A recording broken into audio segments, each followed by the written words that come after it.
you a short introduction to the topic. Then we'll have our first session, which is career development in a multinational environment. Then the second session is actually a short panel discussion of about 20 minutes, just to discuss the ways to bridge the gap between higher education and global business ecosystems. And finally, we'll have a question and answer session, in which you can ask your questions to our panelists and keynote speakers. Now, a few words about UNIgreen. European University Alliance UNIgreen is supported by the Erasmus Plus program of the European Union that brings together 8 higher education institutions from Europe. The domain of the UNIgreen is sustainable agriculture, green biotechnology, environmental and life sciences, everything related to teaching programs and research in this very important but very also wide domain that will be developed in the next years until 2030 and beyond. On the left-hand side, you can see a QR code, and those of you that haven't seen the new information video about the UNIgreen can screen this QR code, and you can be transferred to the promotional video about UNIgreen. So, but we also have a website of the UNIgreen, which you can find on the internet with very relevant information about how this consortium is working, how this alliance is working, what are the aims, objectives, and our results so far. We're in the second year of the development of UNIgreen project. Now, before we go to the speakers, I would like to say a few words about the context of our webinar. Very short introduction. We have entered an international era where the need for dynamic, globally equipped, adaptive employees has become increasingly necessary to the success of each organization. Whilst employees want to develop their careers, they may lack some career management skills to do so and look to their employer for support. Better clarity is needed to understand the career management skills and practices that students can develop to navigate this new reality. A set of career practices, for instance, stretching oneself, knowing oneself, adapting to change, spotting opportunities, networking, building brands, reflections, planning could be predictive of career satisfactions. We are talking more and more about soft skills that students and future employees should have to be successful. While the world is becoming more dynamic and change-oriented, there are also proactive practices that both people and organizations can put into place to navigate this new reality. 3 things are clear. First one is that the career development practices which can be learned and developed are important and related to career satisfaction. Secondly, organizations have an important role to play in creating the conditions where employees can utilize and grow these skills. And the third one is that the career practices show a number of consistencies across regions, but regional socioeconomic conditions have an impact. So, in short, you cannot compare, in many instances, you cannot compare the conditions that employers can develop in Western European countries compared to Central and Eastern European countries, and it should be, and regions, and it should be understood. So with these few words, I would like to present you our keynote speakers. We have purposely chosen, to tell you honestly, 3 persons who are, first of all, very related to the domain of the UNIgreen. As we said, sustainable agriculture, sustainable agriculture, biotechnology, and natural life sciences. But also, they're related to the employers part of our webinar. They are working in very large companies or associations, but also they themselves are employers. First one is Mr. Ratko Christov, Nutrition and Crop Enhancement Business Development Manager EMEA at Bayer Company. Frederic Braque, Head of Soil and Polluted Sites Department and CSD Engineers in Belgium. And Ms. Maria Alexandrova, Head of Innovation Projects and Sustainability at Nasicomo Company. Welcome to you, and thank you very much that you accepted our invitation to be our keynote speakers and to share your experience basically to the topic of our discussion today, to the topic of the webinar. Short presentation of them, although they can also say a few words about their work. In 2022, Ratko obtained a PhD in plant growing at the Agricultural University of Plovdiv in Bulgaria. He has worked at Bayer since 2016, but now he is a business development manager and at asset manager at Bayer, but he will tell us more about these abbreviations. He is responsible for crop nutrition and biostimulants for EMEA. Our next speaker, Mr. Frederic Braque, is a graduate of HEPEL in Belgium in agronomy, specializing in forestry and environment. He has been developing his expertise in soil and groundwater remediation in Belgium and Grand Duchy of Luxembourg for over 22 years. Since 2017, he has been head of soil department at CSD Engineers in Belgium, a leading European engineering consultancy that develops sustainable solutions to improve the quality of life and the environment.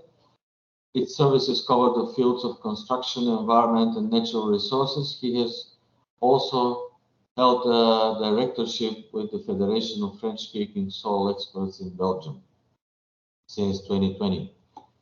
And our lady in this group, Ms. Maria Alexandrova, is heading the innovation project and sustainability at Nasicomo Company. It's a private company, but she can tell you more about it. A deep tech scale-up based in Bulgaria, specializing in manufacturing products from the insects, black soldier fly in Central and Eastern Europe. Before joining Nasicomo Company, Maria managed the Bulgarian edition of green entrepreneurship in Europe. EIT Climate Kick Accelerator. EIT stands for European Innovation Institute of Innovation and Technologies. She has been a member of the Horizon 2020 National Contact Network on the topic climate, environment, resource efficiency, and raw materials, and is certified manager of innovation promotion at EIT Climate Kick. So welcome again, and thank you for your participation. Now, before we go to their intervention, I would like also to bring the questions that we asked our three keynote speakers. First question is, what is one advantage of living in a globalized world for students' career development? Second question is, why it is important to work in an organization that promotes a multinational environment? And the third question is, what are the rewards and challenges of working in a multinational environment? So for our students and future employees, I believe it is important to exchange information, knowledge, skills with their fellows from Europe. But also this is in order to be prepared for working in future multinational companies. So from this point of view, we'll be very keen to listen to the experience of our three keynote speakers. And I'm now stopping the sharing of my presentation in order to give the floor to Ms. Ratko Christov. And I believe he can bring his presentation. He can share his presentation if possible. Yeah, thank you, Professor Popov. One question just from my side. How much time do I have for that introduction? Yes, it's a very relevant question. I'll ask you very kindly to keep 15 minutes each for your intervention. So, yeah, because we have certain fixed time for that. So I'll be very thankful if you keep these 15 minutes. All right? Yeah, perfect. And in that 15 minutes, we should also answer the questions you just mentioned, right? Yes. Okay, Yeah. very good. So, hello from my side. It's a real pleasure to be here with you. And actually, I'm always very excited when I collaborate with Agriculture University in Plovdiv. Why? Because the Agriculture University, actually, it's a part of my past. It's part of my future. And as Mr. Popov said, recently I have graduated also a PhD in Agriculture University, and it's also part of my behavior. In fact, because that university built up on me, I could say most of the skills I have today. Of course, the skills should be fine-tuned at the next, let's say, years of career development. But however, I will be very pragmatic in my introduction, and I would like to share with you my experience here. So my name is Ratko Christov. I currently I'm working in one of the biggest agro companies in the world. It's a buyer. I'm agronomist. As I said, graduated recently a PhD degree, 36 years old. I'm married. I have two daughters, and I live in Bulgaria, in Sofia. I'm located in Sofia. In that area of agro business, I'm already 15 years.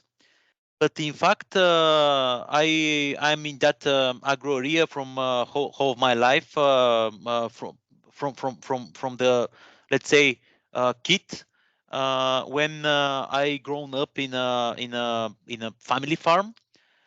I'm responsible in Bayer for a, let's say, new area of development in that company, and it's called biologics. It's called biologics, and biologics in our company, it's split by two main pillars. The first one, it's a biocontrol, and the second, it's a bionutrition, biostimulants. So I'm leading that nutrition, crop nutrition, and biostimulants from whole EMEA, which means from Nordics to South Africa and from UK to Russia. So the whole geography in EMEA, it's under my responsibilities related to that portfolio, and my role is to develop that portfolio into the region. Some words about me, how I have been developed in the last 15 years. So as I said, we had a family business, we had a family farm where I grown up. I have grown up. In 2010 was my first job as a product specialist, innovative solutions for Bulgarian distributor company. Then in 2013, I became a product manager at the same company. So I actually grown in that position.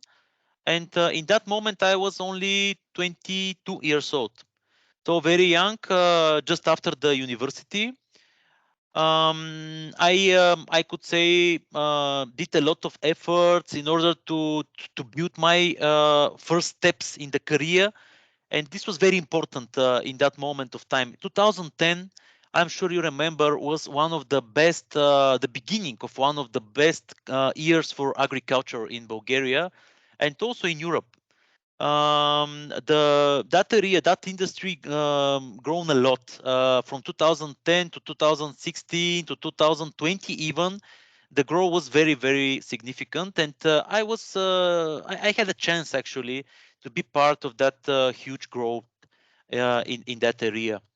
In 2016, I did a huge change. I actually stepped out of my comfort zone in the Bulgarian company and moved to a multinational multinational company in Bayer, taking a position of a field marketing manager, which in that moment was a position who nobody knows what was exactly the expected outcome of that position. But it was interesting for me because it was like an empty list which I can write, which I can paint something. It's actually building something from scratch, and it was a huge challenge for me in 2016 to start this position, where most of the time I was outside. I was on the field. I did many trials. I did many marketing campaigns linked to that trials and tests. And honestly, this was my best, let's say, best time of up to now in the career, because I was always outside. I met many farmers. Can I could feel the nature and everything around us, which for agronomists it's very important. However, I did the next step, the next movement to a new position in the company. And this was a key for my career, because from the province in Bulgaria, I moved to Sofia, to the capital, in 2019, and taking the position of grower marketing manager at Bayer. In fact, it's called grower marketing manager, but in fact it's a product management, which was referred to in the beginning to cereals, and then I also took the responsibilities to OC trade crops for Bayer Bulgaria. So two, 3 years, even 4 years, I could say, I was doing this product management in Bayer in a national level. And I built up one of the main solutions which today are using from the farmers in our country. I actually created a lot of connections with the different stakeholders, with different people from the company, from the industry. But in the same time, I was always close to the university. In that moment, I did my PhD, and I somehow split my responsibilities and my time between the between Bayer and between the university. It was not easy, but I was supposed to do this because I wanted to be always close to the science, which normally it's coming from the universities.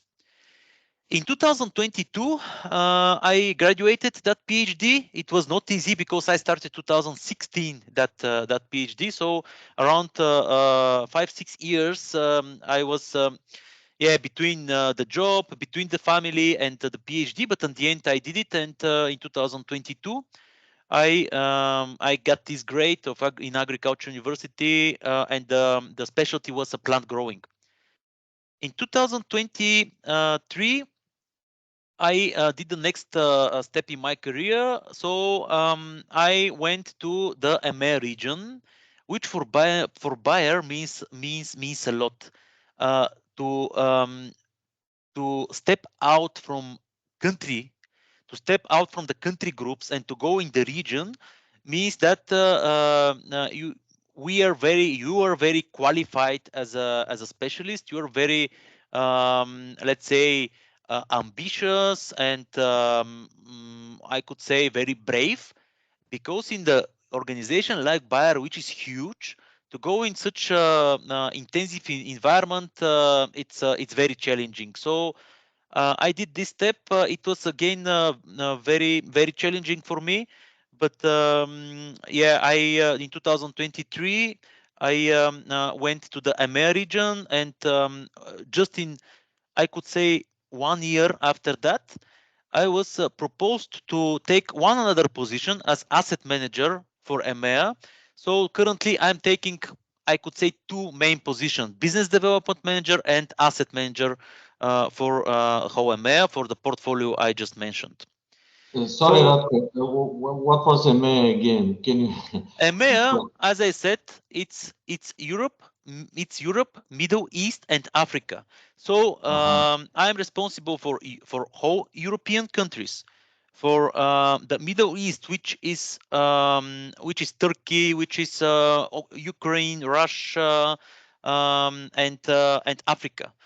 In Africa, we do not have a huge, that the agriculture there is not so evolved like in EMEA, but I can say that the growth today in Africa it's higher and it's I could say bigger than EMEA today.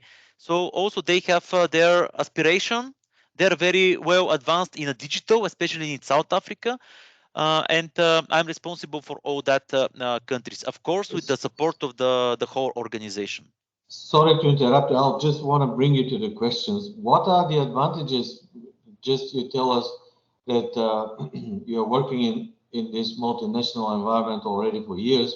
Well, what are the advantages and disadvantages of working in this multinational environment? Yeah, this is very good question. Actually, the advantages are a lot. It's not only one advantage. What I can share with you, it's first of all, um, we actually brought our perspective. Going in such environments from a bit narrow perspective, we broad it, and actually we increase our future capabilities, our future options for the career development. Going in such area, which in one certain moment will be leading to two things.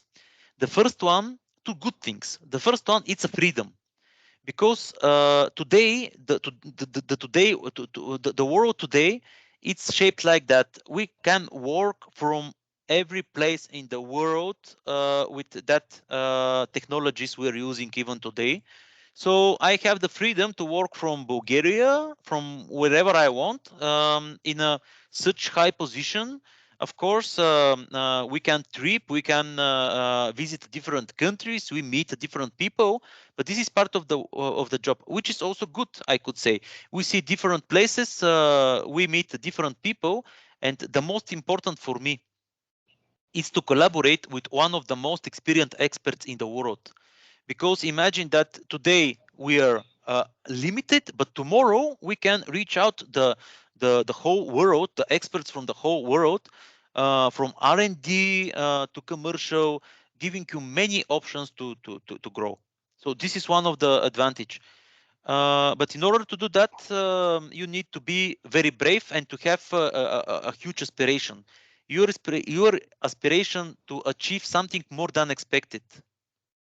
Your aspiration to perform over the others and to bring innovations. I mean, this is something which we should have as an behavior in order to achieve that. I don't know what is the time I have, but what could be your proposal? Do you want to stop here and to yeah, leave the floor Now, to my. you have 2 minutes, but just one of the questions that is also interesting for us, for the auditorium, is what are the rewards and challenges? I mean, what is your personal rewards and in the same time challenges with working in this multinational environment? In two words, because I don't have a lot of time, but the awards for me, it's the satisfaction. I'm doing this because of my satisfaction, because I like it. I don't do it because I want to have a to let's say to be the best expert, or to be the most respected people in the organization, or something else. I do this because I have a satisfaction and I like it. It's very important to follow that flow, because otherwise you can be lost in the environment. It's a very intensive environment. It's very sometimes even dramatic.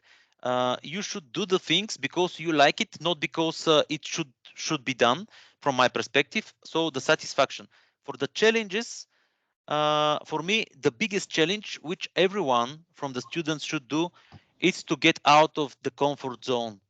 I have met many experts which don't go out from the comfort zone, and they stay in the same place. This should not be the case. Even you do not know can you do it or no, go out and try.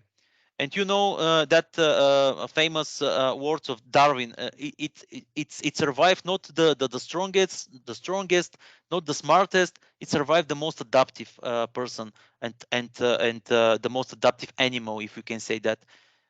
We should be adaptive, and we should sometimes do the risk if you would like to grow. Of course, it's not always pleasure, but this is the way how the game is working. So for me, this is the most important challenge which everyone should meet, to go out of the comfort zone. Wonderful. Thank you very much.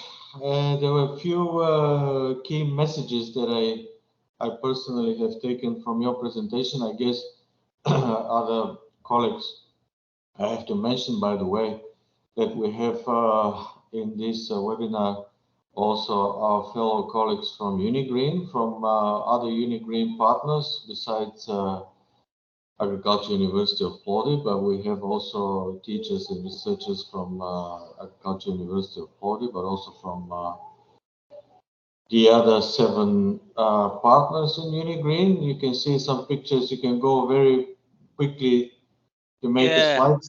this is So, 2011. I was 22, 23, just starting the career.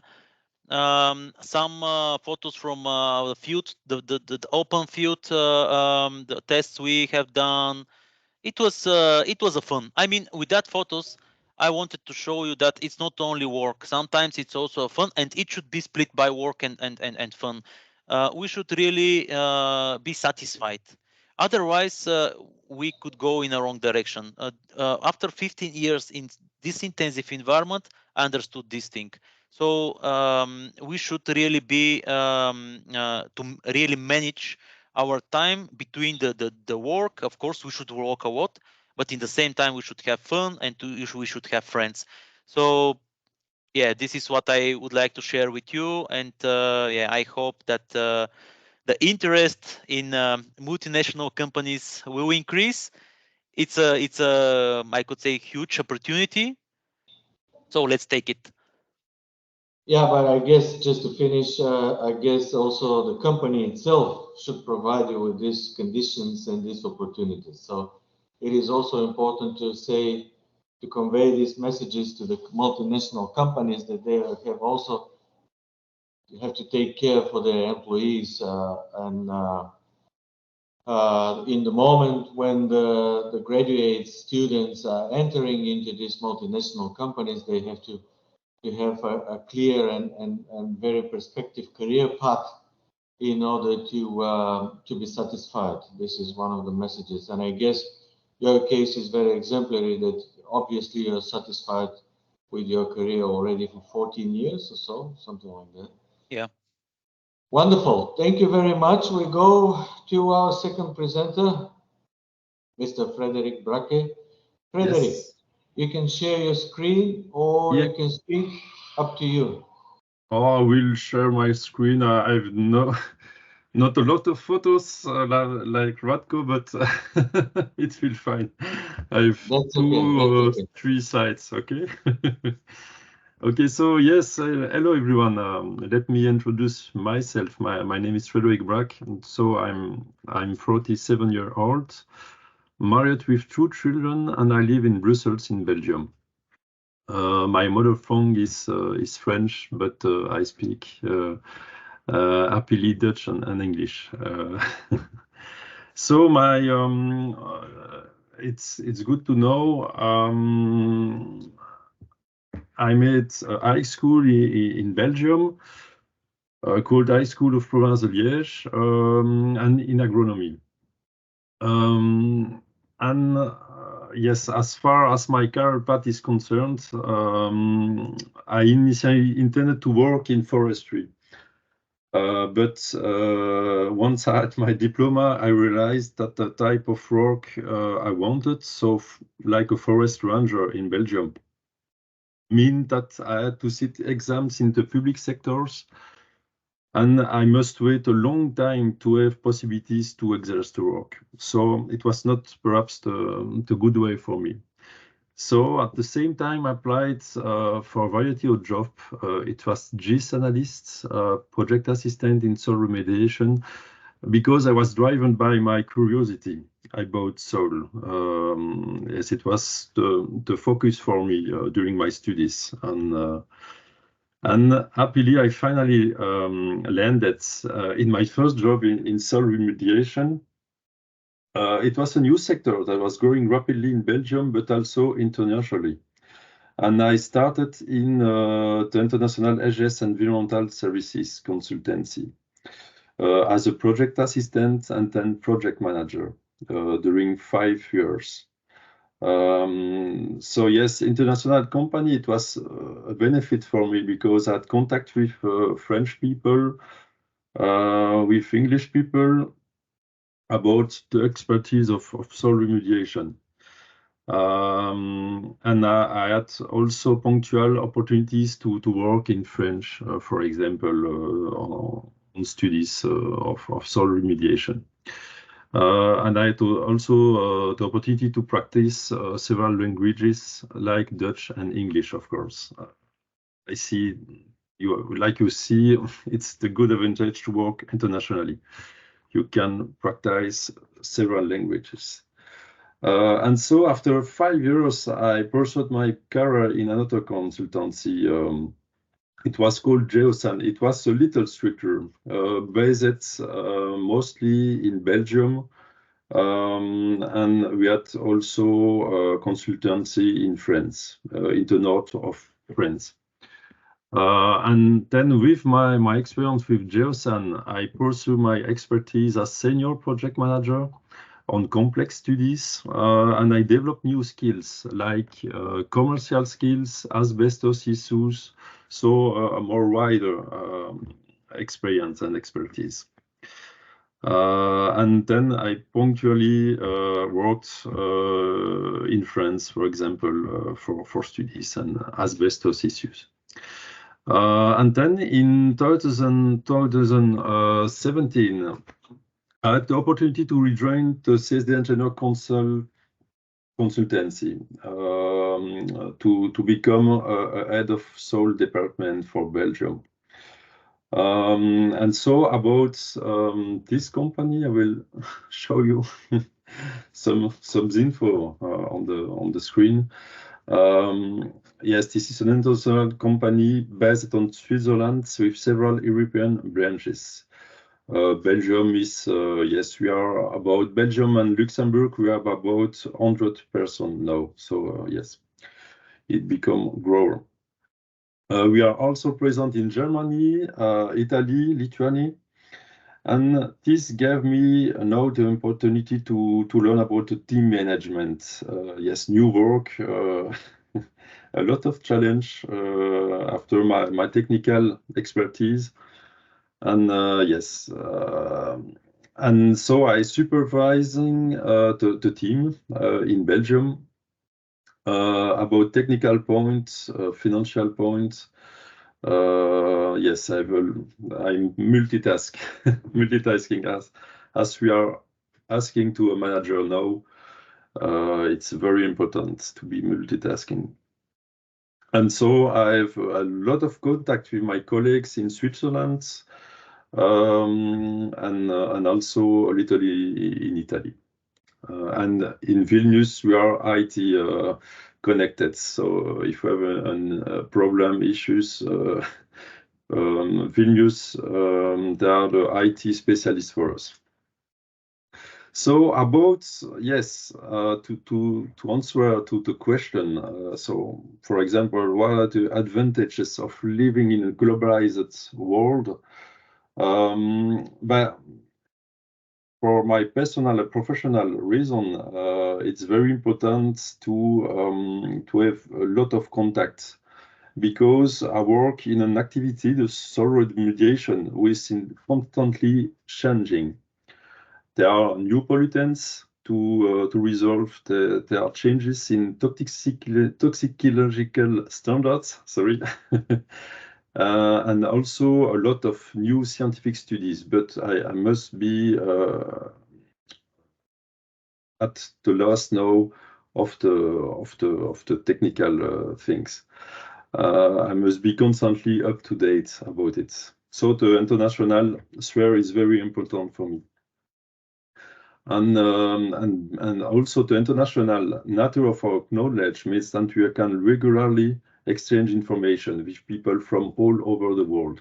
That's very interesting. I would also respond to what are the rewards of working in a multinational environment. It gives you a lot of opportunities. Even after you finished your studies, thanks in particular to university networks, you have also professional networks like LinkedIn. Don't hesitate to be connected as soon as possible on these networks. Yes, and there are also so lot of information were circulating now. So you must be focused on your skill, on your interest, on your opportunities. I would say the rewards it allow you to discover and learn several languages, and of course it open your mind to new cultures, way of thinking. It's very important to sometimes think different, try to think different, to go further. It's very important, and with the international sphere, it's a good yes, it's a good reward about. And I would say the challenge of working in a multinational environment, like Radko said, yes, you must go outside the comfort zone, but I would say you must stay focused on for example, you must focus on the teams and group you want to follow. Otherwise, we will quickly be swamped by information because there are lot of too much information now. So stay focused. This will require you also to be dynamic and not afraid to move around, to keep an open mind about your new experiences. And finally, I would say what it's important now to between the professional and universities. But in the professional, we are expecting from the students the following things. We are asking versatility. We're asking ability to adapt easily. It's because the things are changing so much and so quickly now. So you must be resilient and capable to ability and adapt easily. Entrepreneurial skills are very important. It's related to go outside to the comfort zone. And I would say soft skills are very important too. And you must develop it during your professional experiences. And yes, I think I've done. I have a few minutes go. No. Yes, thank you very much, Frederick. It was, we're picking up, I guess, several messages from your presentation, which are very important. First of all, like Radko, one has to be driven by curiosity, by always trying to adapt to the new developments, new legislation, if you wish, in your professions, to upgrade their skills, constantly upgrade their knowledge and skills. And Radko, I forgot to mention that one of the things was that in the middle of his career, he decided to do a PhD, which is also very important because when you are doing PhD, you're improving your research and analysis skills. So this is very important also. And from your experience as well, Frederick, it was very clear that you have to adapt constantly and upgrade your knowledge and skills. Working in to be multitasking, to be adaptable, and then to establish your own network. Yeah. And I can fully prove your words because working on establishing your network can help you for many, many years. When you have questions or when you have a need for additional information, you can always use your network. This is very, very important. Yep. So yeah, thank you very much. So far, so good. But we have to. I think we have to start with Maria because she is the only lady in this panel. But she has a vast experience, and I'm really very glad to listen to what Maria will say because during the last let's say 4 or 5 years, I remember inviting Maria in many seminars and conferences at Agricultural University of Plovdiv, and she shared wonderful and very important experience, her experience with her own company. And from the entrepreneurship point of view, it will be very important for us and big pleasure to listen to her words because she is always speaking very important words. Please, Maria. Professor Popov, thank you for this fantastic introduction. I'm truly honored to be with you today and have the opportunity to share my experience, although I understand that I took a bit of a different take on the topic. I think I tried to adapt my slides while I listened to the great presenters before me. I work currently in the company Nascecomo, which is the biggest manufacturer of insect proteins and organic fertilizers produced by insects in the Balkan area, in say even Central Europe, which is obviously something still unusual for our economy, but it holds many benefits, and I will try to present my experience and from this inspirational point of view. So the previous speakers inspired me to create this slide while I was listening. Apologies that it's so short, but probably this is the essence for me as an example how a career could evolve into international scenery, let's say. Obviously, I'm Bulgarian. I have 2 kids, a happy family. I work a lot and I enjoy it. What I personally believe in is that we are the creators of our own future, and actually this starts today. So it makes a lot of meaning what you do today, what you invest your days in, and what you dream for your future. That said, I would say that my life only gets better. Because I'm a hard worker. So I started my, first of all, I started with childish dreams. Like everyone, I believe it's very important for us to dream big. And from very early age, I have this sense and this, how to say, call for justice. Justice and balance between people, planet, animals, well-being of everyone. That's like something like a very important seek for me in my life from very early age. And mysteriously, how I decided that if I become an engineer, I will somehow contribute to the world to achieve this balance. Actually, I decided to pursue textile engineering, which is nothing like fashion. It's not fancy. It's not beautiful. Actually, the most ugly electrical machines are in this field of engineering. So I very early on, I understood and I accepted how to deal with difficulties, how to overcome hard topics, how to be a critical thinker. And also I understood that I don't want to work that job, because textile is one of the most polluting industries out there, even still while we speak. So when I was still a student, I decided that I want to create progress. I want to solve problems and make the world a better place.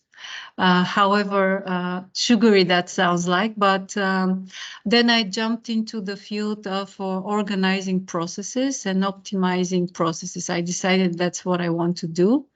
I still worked in the textile field, and actually from my very first job, I had to deal with foreigners. But my focus was on developing innovation projects, optimization of processes, and then somewhere a couple of years from my early career, China came into the picture. And in the field of textile, China wiped off half of the industry in Bulgaria, and I would say in Europe, within one summer. I remember that summer. It was about 3 to 4 months in which every second company in the field of fashion and textile just closed doors. And I said, wow, one engineer should also study economics to understand that dynamics, that global dynamics, how all that happened.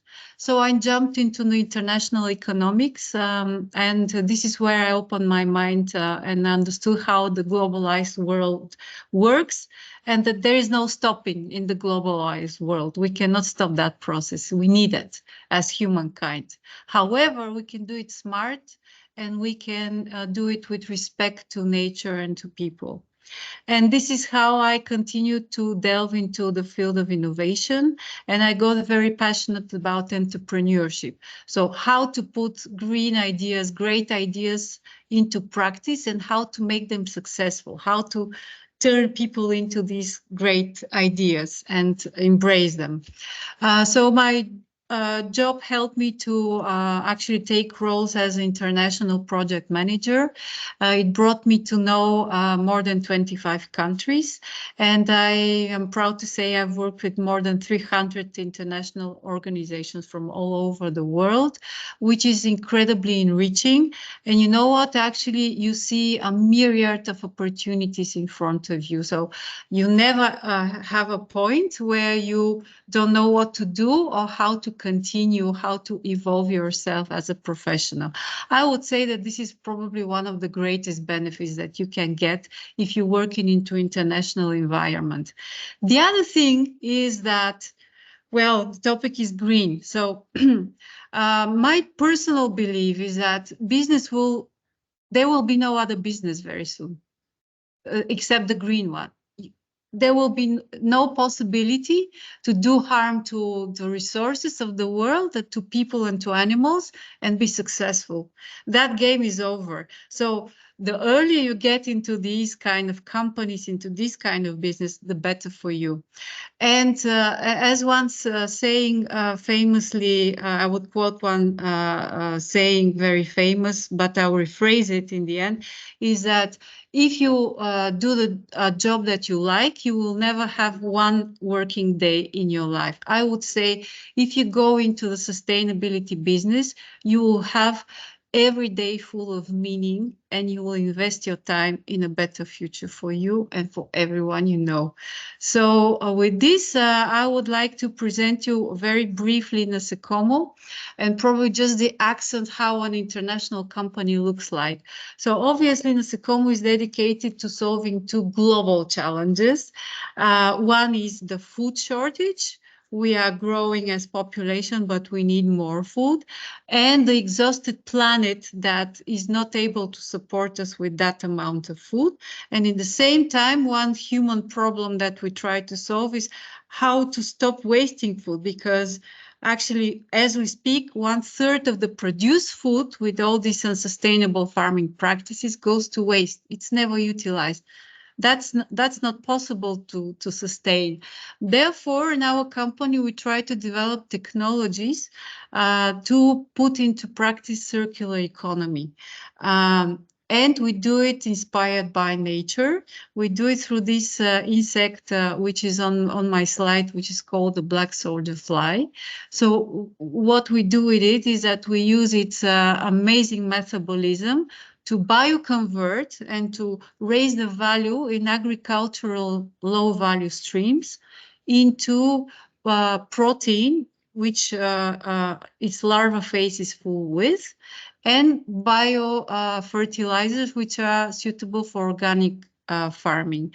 The process looks like that, and maybe we'll have times to discuss it further, but actually this animal, just by its amazing metabolism, can transform things that people don't want to eat, cannot use, into new forms of protein, which are very healthy for feed of animals, such as pigs, poultry, fish, and pets. And guess what kind of food these animals usually use right now? Well, it's predominantly soy protein and wild catch fish, which actually disrupt the global supply systems and are a major cause of deforestation, the huge amounts of carbon emissions that we don't know what to do with, and these long global supply chains in agriculture, which are a huge problem. So with our technology, we can actually put the focus into the local ecosystems and start looking into our low value streams as a source of value, as a source of something, of good food. And this is what we try to do, but with technology. Actually what we produce is technologies to start a factory that helps you transform bio-waste through insects.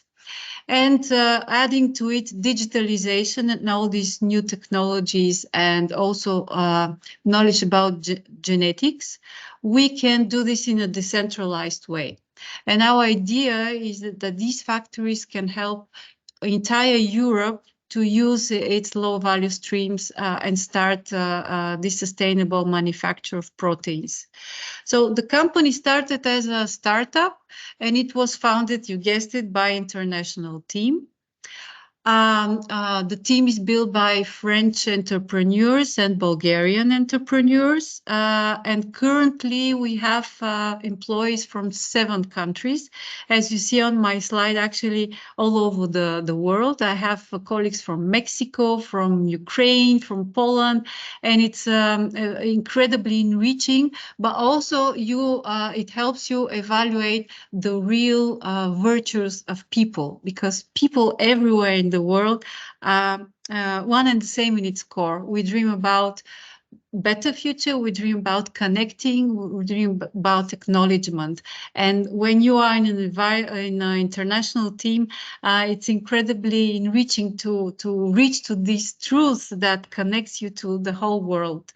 Also in our company, we value a lot women, and in terms of gender balance, we are excelling in that field of industry. Why I'm saying that? Because in fields where you need interdisciplinarity, women are clearly leading. Sorry for the men audience, but that's my clear opinion, and our facts show it. One thing which is also doable and very inspiring in international setting is partnership.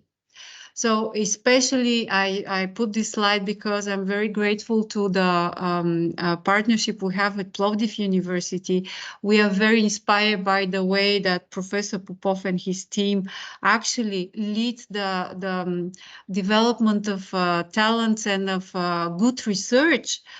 Because partnership with business is something incredibly interesting and fruitful, and our company proves it. Right now in Nasikomo, we manage a portfolio of international projects exceeding 6 million euros, which leads to new products and better benefits for the farmers, and actually discovery of new technologies. We have a lot of patents already in Nasikomo.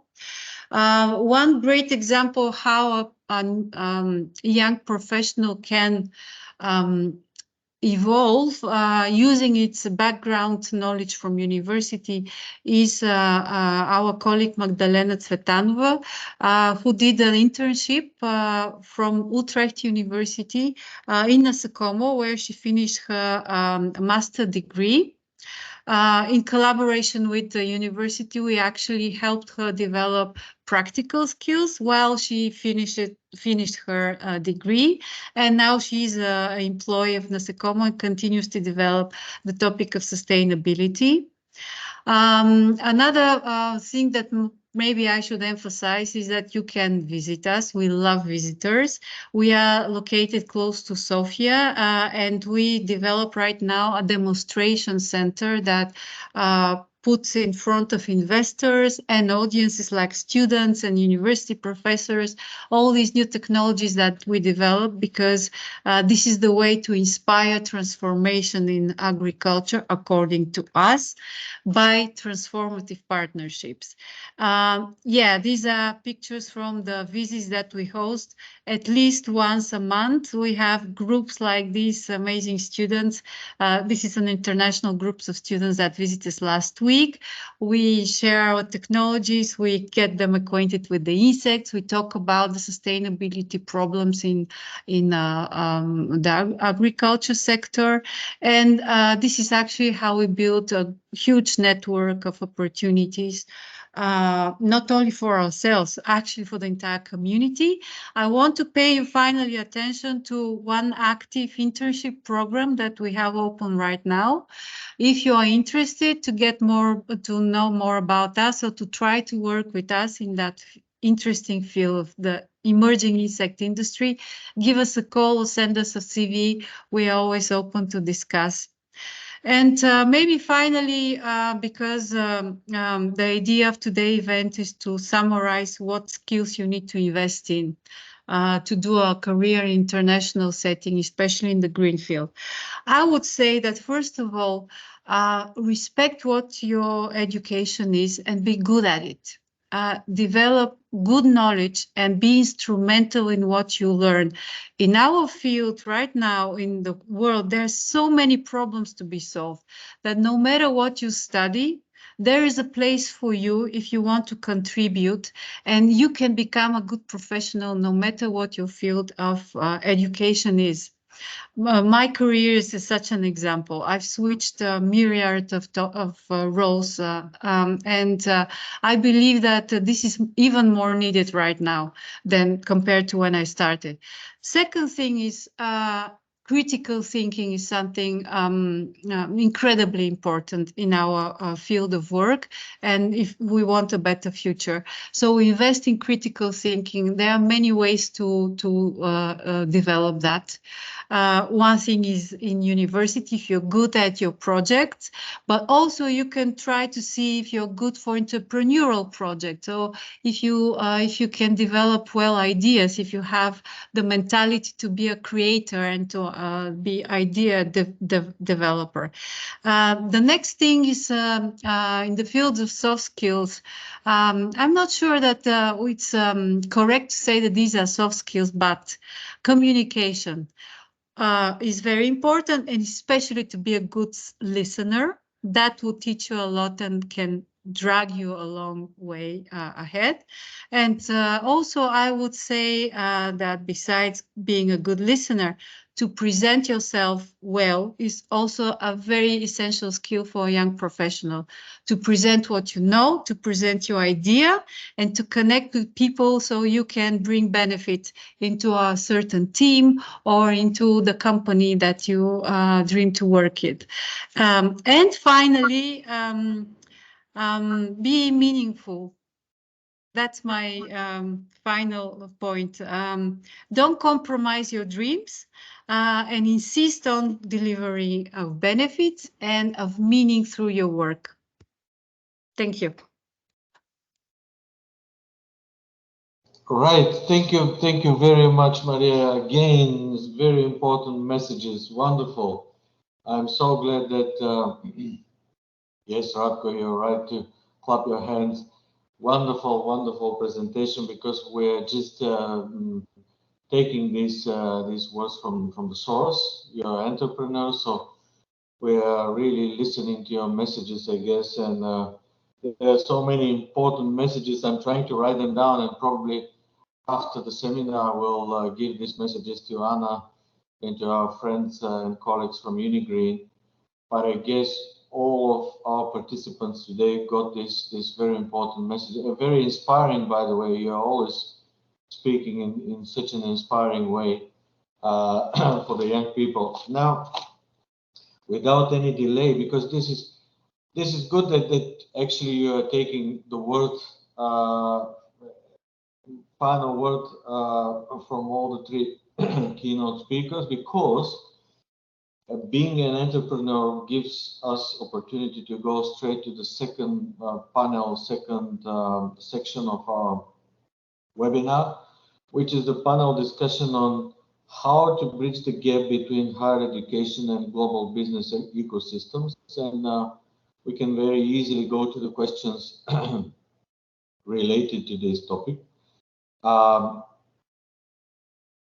Number one, one of the questions that I wanted to ask you actually is because you were speaking that in few years the industry, probably a large part of the industry, probably not the whole industry, but very large part of the industry will go green. There is no other alternative, and I'm pretty sure that it will happen. I fully agree with you. But in this relation, for instance, my question to you is, as an entrepreneur, when you hire graduates, I mean students that are coming from universities or even research institutes or something, young researchers, for instance, what are your criteria to them in relation to their environmental awareness? You know, how you choose them based on their thinking about environmental, about environment and green technologies? Amazing question. Thank you. Well, as I said, I believe the future will be green because there's no other option, and that everybody, and what binds us as people, bonds us, is that we all dream for better future, and this is very easily related to sustainability. So most of the young people that I meet with and discuss career opportunities, they want this. They want to be part of the better future. But how we do the filter is that right now we are not sustainable as economies and as sectors. We need fundamental change to take place, so we get there into this state of equilibrium, let's say. And this requires change. Change is never easy. Nobody wants change. People are designed to avoid change. That's why actually I really value the saying of Ratko about the step out of your comfort zone. Yeah, so we consciously have to make ourselves step out of the comfort zone, and then the entire systems in agriculture work in a new mood. And that requires systematic and disciplined efforts to make people and systems adopt a new mood of work.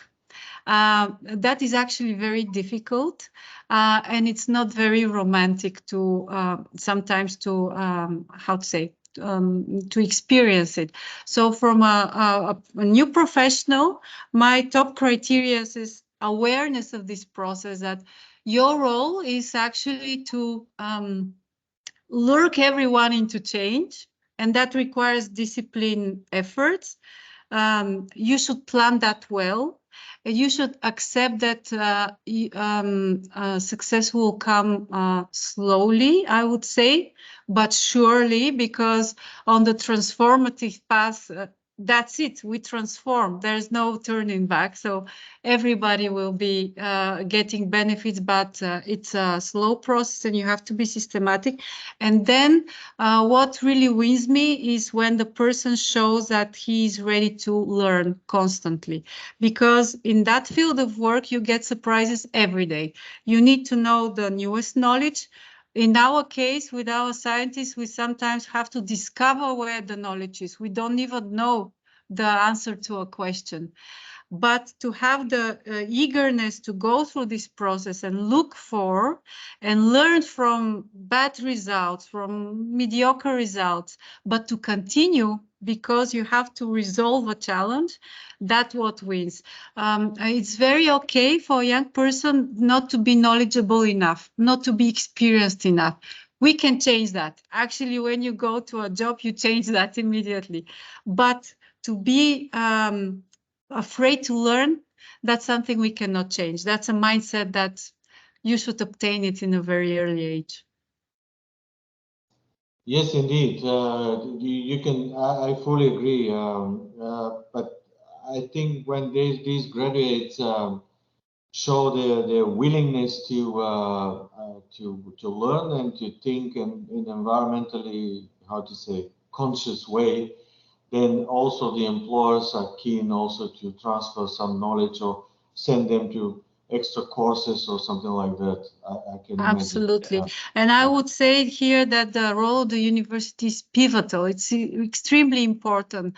The mindset that you cultivate in these young talents and all these activities, because it's not easy to do partnerships, but all these partnerships, joint courses, open doors, joint competition, joint research projects. This is so important actually to build this network between business and education, because education never stops. I think we should stop talking about building networks. They are in a loop already. That's the way we do things successful.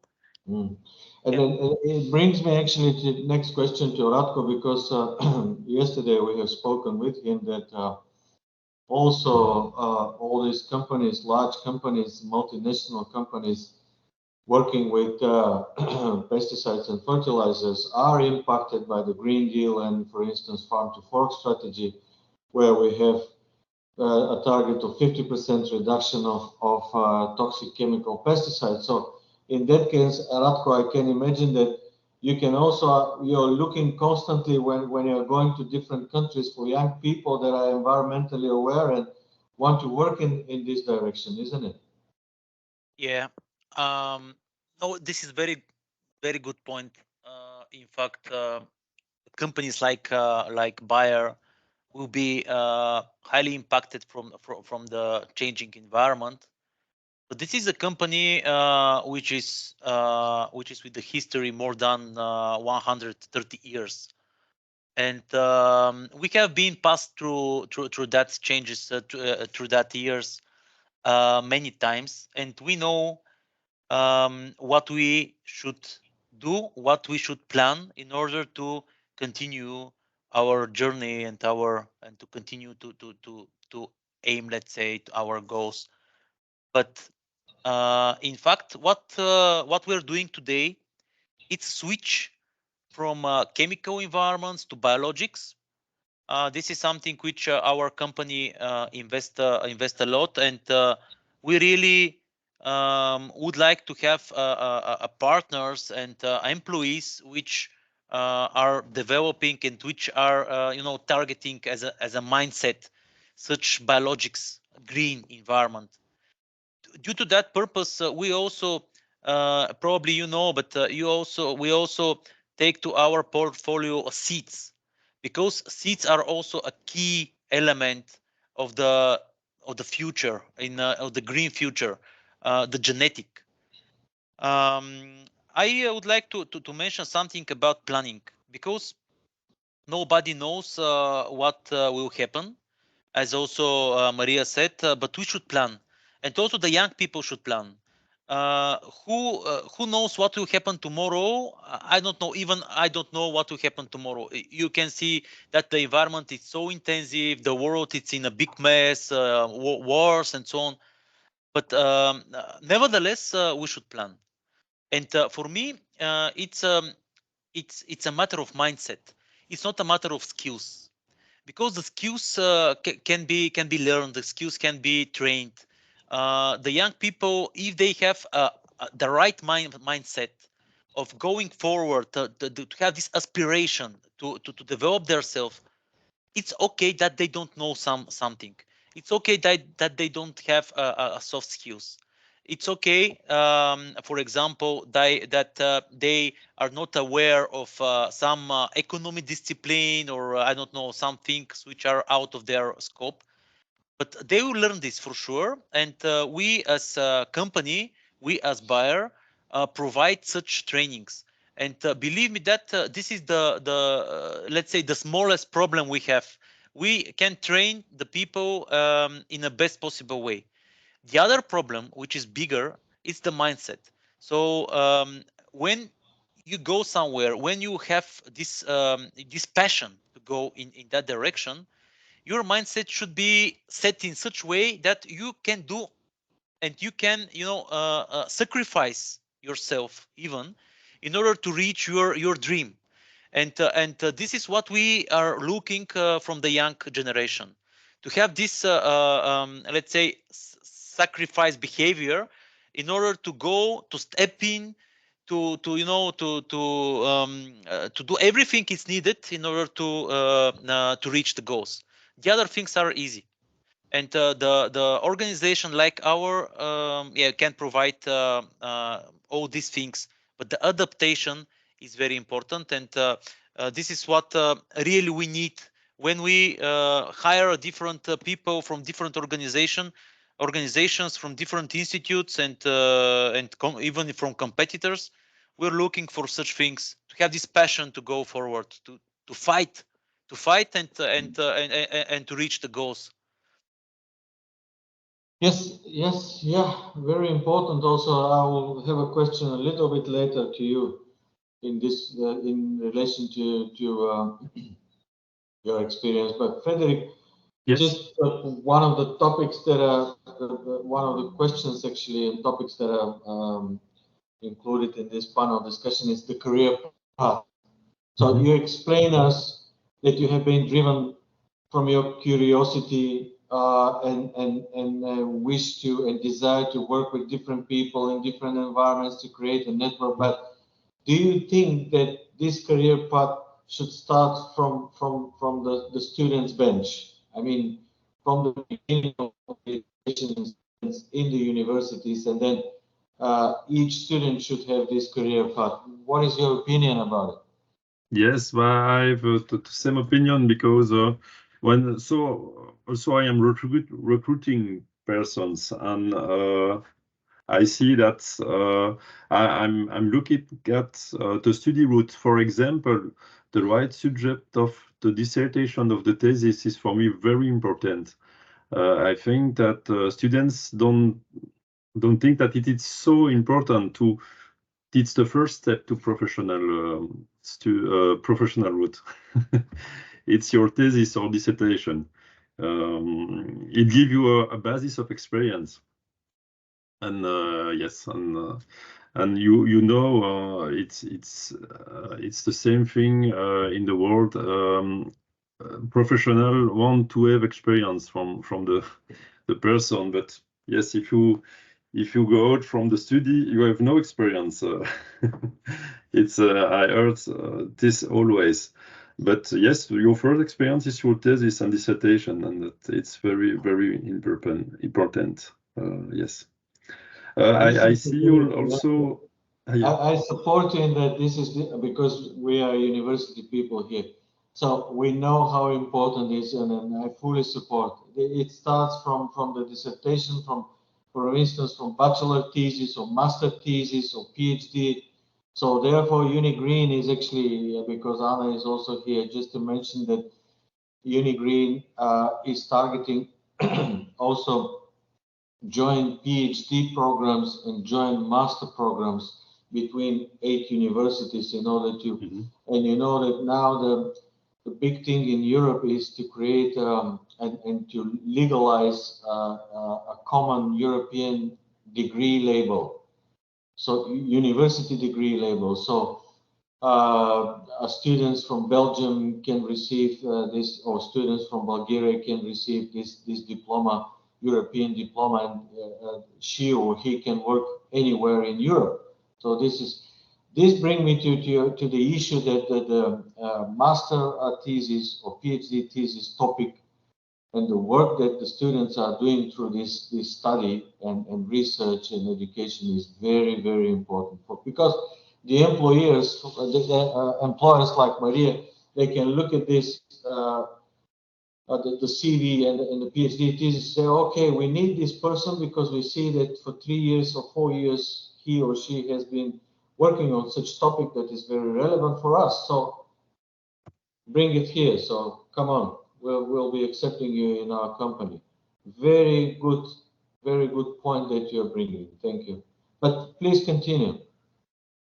Yes, And I would say that during my career,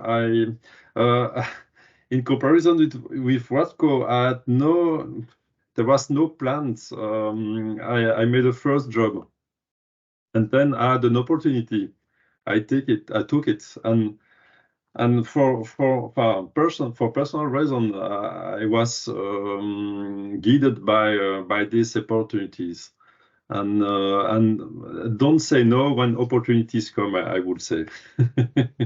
I will see, and not be afraid of failure, of difficulties. It's the thing that are making you evolving, of course. Yes, you have to grab this opportunity whenever happen. Thank you for this. Ratko, you wanted to have the word. Sorry to interrupt. Yep. Yeah, very good. Regarding the PhD degree, because I already achieved it. When I went to the higher level of the company structure, I understood that I could say this is very valuable and very appreciated from the company, because especially in R&D sector, which is one of the most important. Actually, if we compare R&D, commercial, and marketing, the biggest organization in the company is R&D, and the investment there are, of course, the most. So almost all of the employees there have been in such education level, a PhD, and this in some cases is a must. If you want to apply for such position, you should have a PhD. And I think this is very important from that standpoint, that most of the students could also take this advantage, and it's not only related to the topic you have been evolved in the years, but also how you change your knowledge and perspective to read the scientific data. Because today, if you come from marketing, because I'm in marketing, and what Frederick said, we take the opportunities now in the moment, but in marketing we always plan, and we plan minimum 10 years. So when I take the PhD, I didn't know if that PhD will help me today, but I know that in 2, 3, 5, 10 years, I will use that, and I know where I'm going to use that. And once I'm going deeper and deeper, I understand that this can be used more and more. That's why it's important also for the students to take this as a, let's say, plan. We never know, as I said, what will happen, but in educational area, the plan are very important, and let's say the PhD level of education is also, from my perspective, very important. And this is an advice from myself, what I have seen up to now in my career. Yes, I fully agree, because if you look at the PhD studies and PhD work that you do, actually the PhD helps students to to choose what to do. For instance, they can continue as researchers, they can continue as employees in certain company, etc., etc. But one thing is very important: to develop their critical thinking, to develop their skills to solve problems. Because PhDs are usually not less than 3.5 to 4 years, and during these 4 years, believe me, not believe me, you know that you can develop your critical thinking and your abilities to solve problems. And this is also very important, I guess. Maria, just final words from you, because you brought these issues about critical thinking and solving problems. Final words for this session to you about how important it is to take graduates from the universities that are critically thinking and have abilities to solve problems. Well, how can I end this fantastic session? I would say I would end it with a phrase again. There was one, I don't remember who said it, probably all the nationalities have similar saying though, is that if you want to invest in the future, you have to invest in education. Because we cannot solve the problems that we have right now if we act the same way which created these problems. And education is the only known to people, how to say, power that can expand your understanding of the world and discover new approaches, new inspiration, new resources to make your life better and more meaningful. So investing in education is probably the best thing a young person can do, and also making it I don't know if you probably not all university representatives would agree with me, but trying to make it practical, useful whenever possible is also a very beneficial capacity that we can build, because in our world we really need solutions, and we really need, and then a person, what can make you more satisfied as a person than to be a creator of something that makes your life and the life of others better? I cannot think of anything that empowers you more than to be owner of your own time, knowledge, and then do benefits to the world. So this is what education and all these partnerships can bring you to experience. Thank you. Yes, I fully agree with you that, I mean, in this globalized world, I think many of the most developed countries, well-developed countries, realize the importance of education and the level of education. Ratko already said that the companies are more and more keen to accept and work with people with PhD, which is MSc. I mean, master level is already not enough. 10 years ago, 15 years ago, master level was a must, and now the PhD level is a must. So, you know, the things are really going in a way that the level of education and skills and knowledge is increasing and increasing.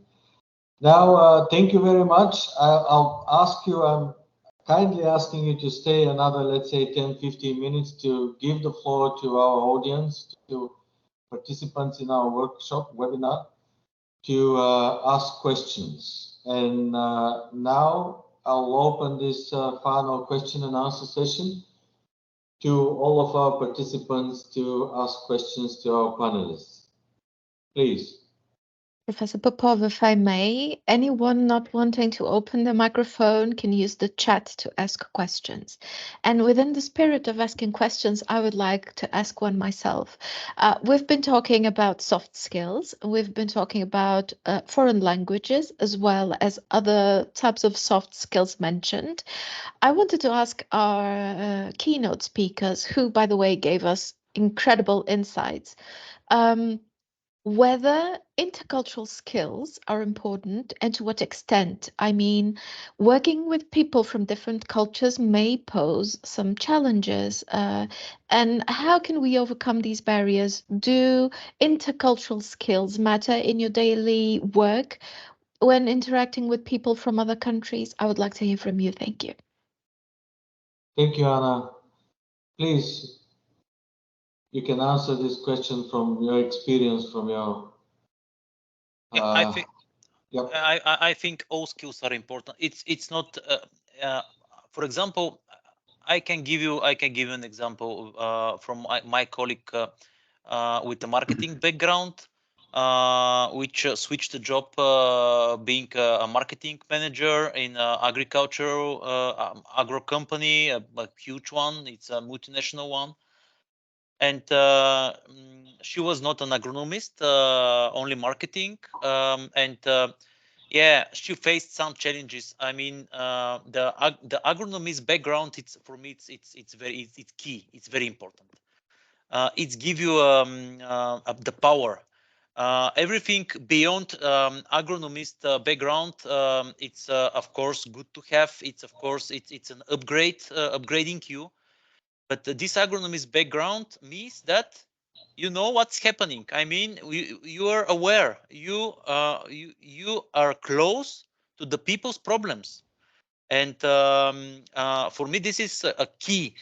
Today, my ex-colleague, and she's also a friend of mine.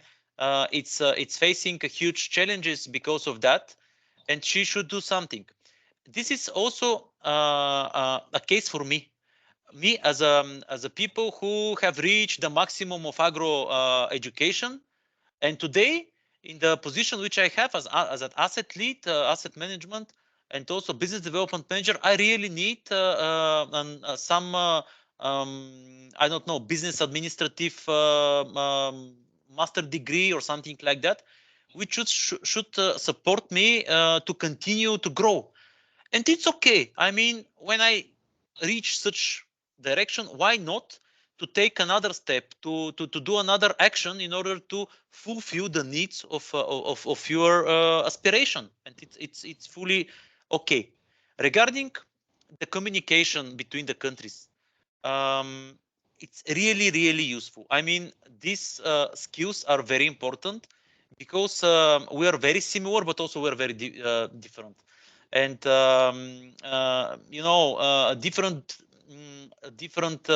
values, different behaviors. The people from US are acting different than the people from Bulgaria, for example. This is the fact. I mean, I don't want to say everything is perfect, everyone is the same, we can communicate, but in fact, we from east part of Europe have been a bit in a different conditions in the past, and our education have been a bit different than the west part of Europe. And this is what I can see today, how we take the project, how we manage the project, how we reach the goals and pursue the goals.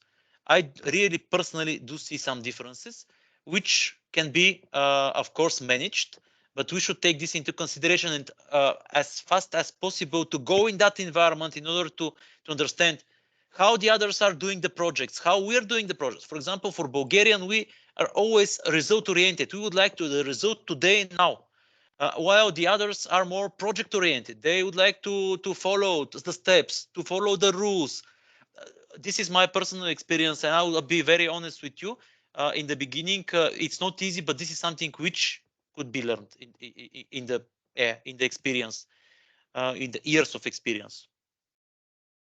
So thank you, Radko. For you, the most important is actually the professional background and professional knowledge, strong professional basis, and then multicultural differences can be managed probably further when they come to these multinational companies. This is perfectly right. Yep. Because Bayer is a multinational company. Let's see. Let's hear Maria and Frederick, please. Yeah, I can agree that the culture topic is extremely important. As I mentioned, I've worked with teams from all over the world, and I continue to work in such environment. It's a discipline actually that it's worth studying. I used to take it with a smile in the university, but very early my career showed me that it's not to be neglected. It can make your life extremely difficult if you neglect the cultural nuances of the people, and not only neglect them, but disrespect them.